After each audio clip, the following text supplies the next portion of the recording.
Dear friends, welcome to the Sunday Reach by the Dominican Friars.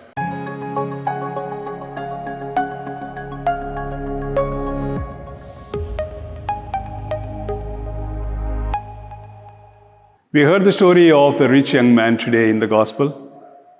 A very interesting story. In fact, that rich young man was a very wonderful person.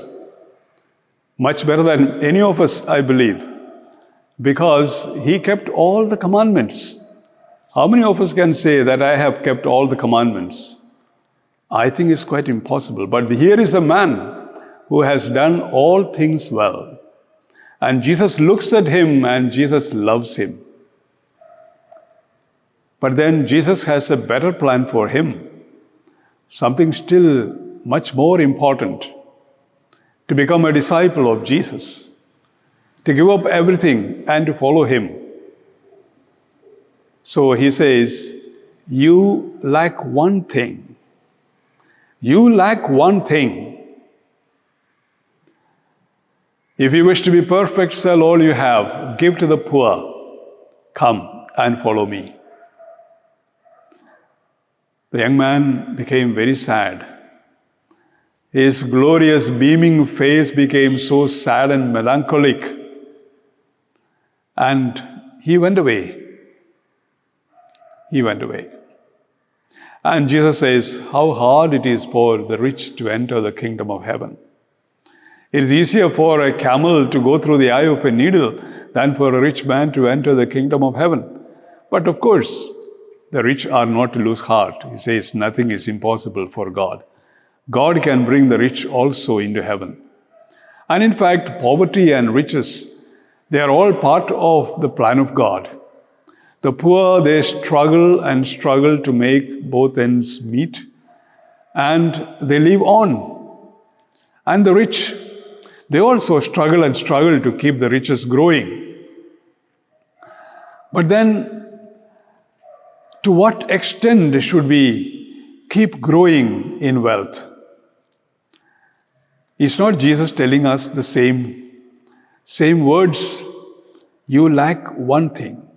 You have everything, but you lack one thing. What is that one thing that we lack? We need to think about that. What is the one thing that I lack? Each of us must think about this. And Jesus will open our eyes. Last Sunday, I went to church, a nearby church which we are looking after. In a poor locality, there are about some 50 families only in that small church. And the church itself is in need of repairs and, the people around there, they are all very poor.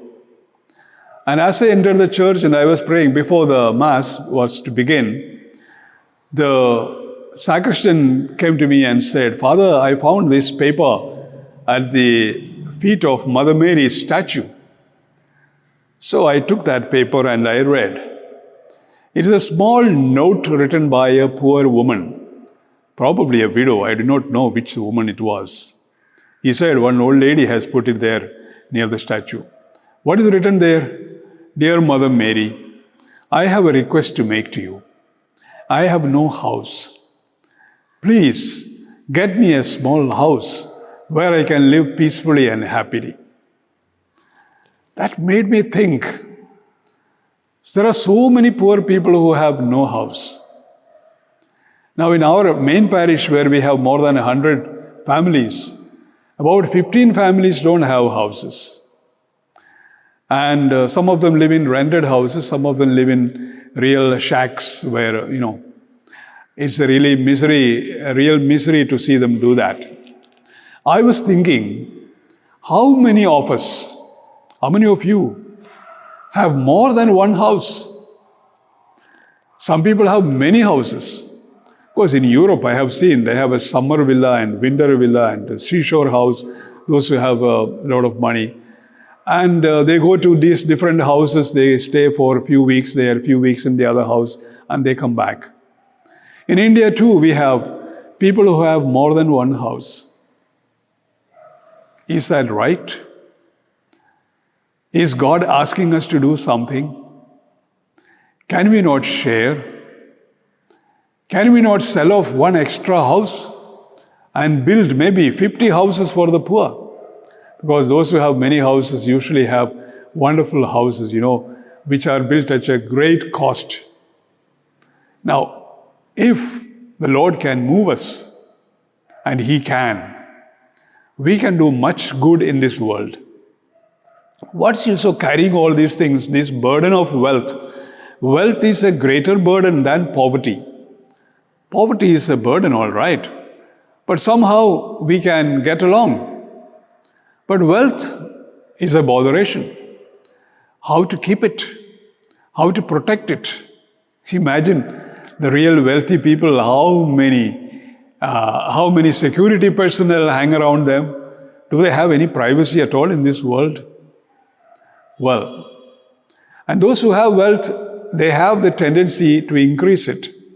Project after project is taken up so that the wealth keeps growing.